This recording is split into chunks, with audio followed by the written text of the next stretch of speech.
Bonjour, je vous salue tous au nom de Jésus. C'est Esther Emmanuel, j'ai un ministère prophétique. Bien aimé, n'a poussé encore Pembe Nabino parce que j'aimerais quand même parler un peu de ce qui se passe, un peu de faire le tour. Surtout la C64. En tout cas, moi, je me suis permis aujourd'hui de parler de la C64 et d'autres sujets encore. D'abord, je vais commencer par la C64. La C64 eza parti moko babimeli biso balobi basangani pona ko baboyi ko changer constitution ya mboka na biso parce que Félix alinga changer constitution ya mboka na biso, donc il faut ndenge eza boye, il faut Félix a changer constitution te. Naza d'accord na bino. Mais eloko nga naza d'accord na bino te, bozalaki wapi banda kala wana pona nini bosangandaki te banda kala. Boyebi teke Félix aza ko détourner ba mbongo. Mais c'est Kazadia ye. Ayebisi biso ndenge boza boye, ndenge toza boye.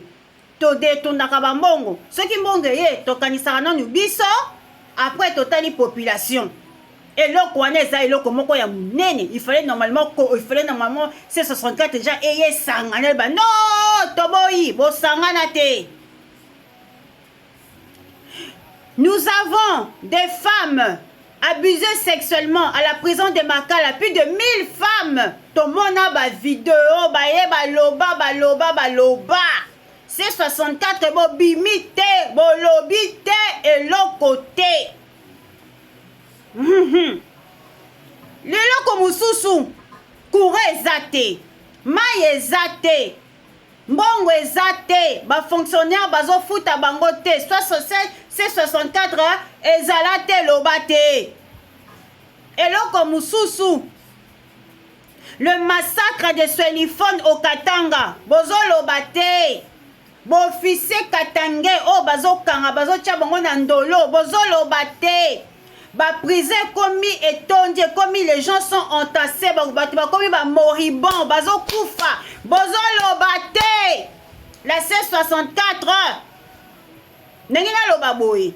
Sko bino botelemi bo lobby kaka parce que Félix a ko changer constitution mboka linga changer bino botelemi bo boyi. Donc ce qu'on a peuple, pourquoi boyaki kalate? Pourquoi boyaki te ko yebisa biso bo sangana to sangani lelo to te la Félix ndenga zo boma peuple.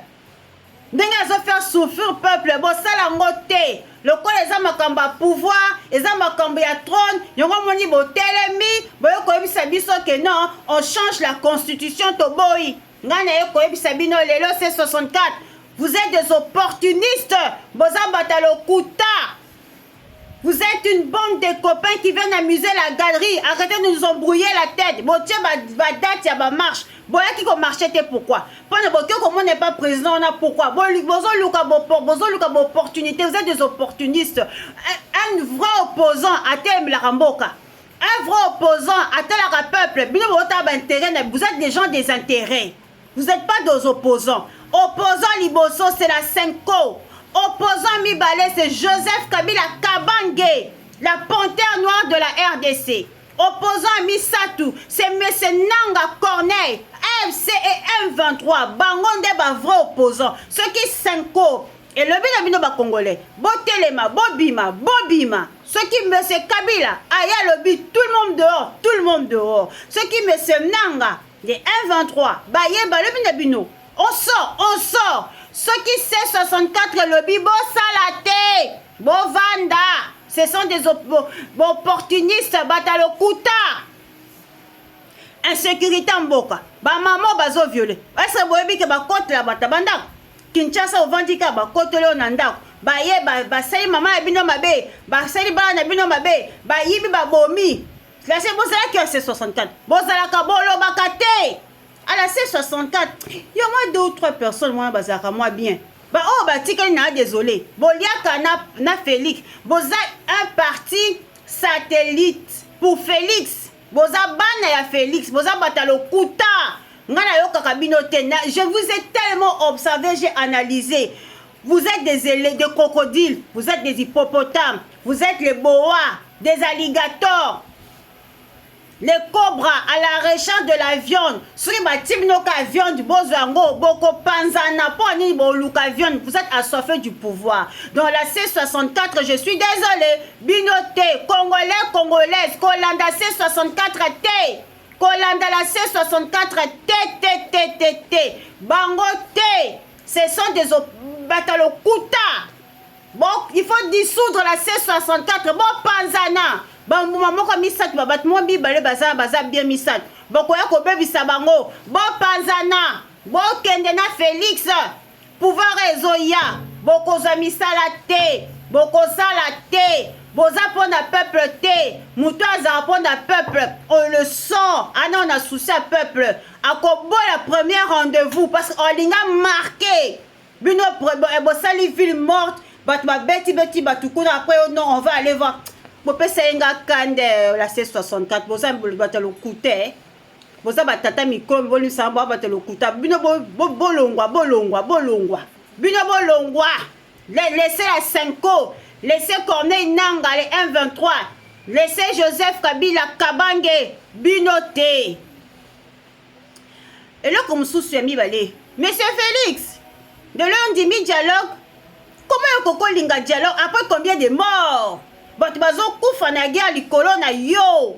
Congo ezo kufa likolo na yo. Parce que tu n'as pas respecté le deal. Yongo moni le to comment là ba problème. Le lingo le ba kinini. Je ne pourrais pas m'asseoir avec les pantins. Yo lingo vona ba pantin. O ki solo katanga ezo kuya.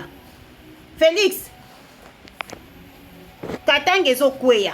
Katanga kokwa, nous sommes à la porte du Katanga.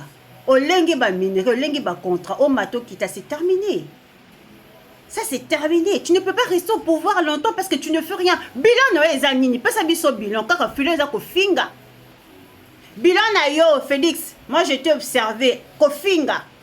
Kabila chien, au qualifié chien. Tant yo zo ya ko finga, papa, faut bongisa nzoto, obongisi teinture, obongisi lamba. Ozoya kofinga papa bat ofingi Joseph Kabila o telemeli Joseph Kabila o lati bilamba on dirait batata wana bazalaka na États-Unis o baboko la ba même da ba chevaux on dirait koko moka mundele koko moka mutu mundu kuna zala kuna na fon ba village kuna na États-Unis aboko la ba ngombe na ba chevaux ozoya kofinga Joseph Kabila mais yo na mona ndeti papa o mutu salaka bien te réellement hein, Félix hein ce qu'on dit mi o mai bilobela ndeko suki Bilobela, trop parler peut te tuer, mon nerosuki.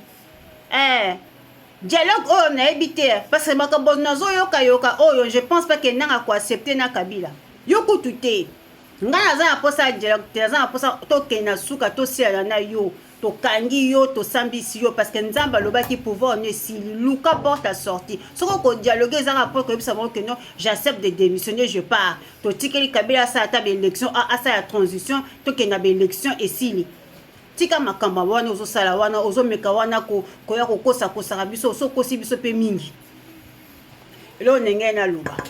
Elo ka suka nena luba. Monsieur Nanga son excellence nena luba boy. Monsieur Nanga Monsieur Félix oyo papa oya mutema mabe akangi ba banque. Ti siko ba banque ezo ko funga mate. Papa fungola ba comptoir.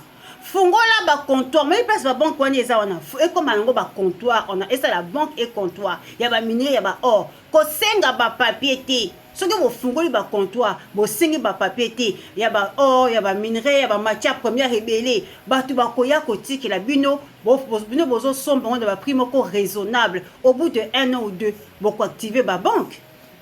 Et ko permettre peu ba wazalendo bati kabitumba parce que wazalendo alingi mwasi ce qui a eu or na ya teki aka bali 2 3 4 fois mili masanga sel ba vie na ye ba kotika minduk c'est une façon aussi de neutraliser le wazalendo et le kami balé c'est une façon aussi de neutraliser Félix fungola comptoir goma ce qui comptoir et fungwami ya fungwami ya ba matière première eza kitoko makasi eza pe bien pour l'économie à ville pour la ville que aux assos mbongo na niveau moko ya ko santé ça c'est vraiment à réfléchir c'est très bien sinon congolais congolaise boye bakango makam nyonso nzamba lobaki na biso ezokende na kokokisama kala mingi te to kobetla nzambe maboko Félix so azokende donc milinga pouvoir à Félix c'est comment là déjà milinga c'est terminé c'est 64 na 4 c'est terminé Belgique to mona bango lisusu te c'est terminé.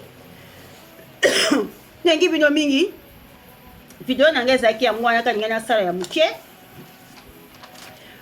Mais c'est aussi Joseph Kabila Kabange, la panthère noire de la RDC, le vrai Congolais de père et de mère, le fils de M. Mouzé Kabila et le fils de maman Sifa. Yemoko Mokonzi Nabiso, la panthère noire, le génie. En passant par là, mes salutations à M. Nanga, son excellence, M. Nanga. Oui, oui. Nengana le Baxelo Komoko. Boyebi makambi mususu de kekbe sanga kanda. Ils ont sanctionné M. Nanga, mais ça m'a énervé. Ça, c'est la vérité. Ça m'a énervé tellement que ça va vous. Moi, je n'aime pas les bêtises. Les gars, vous.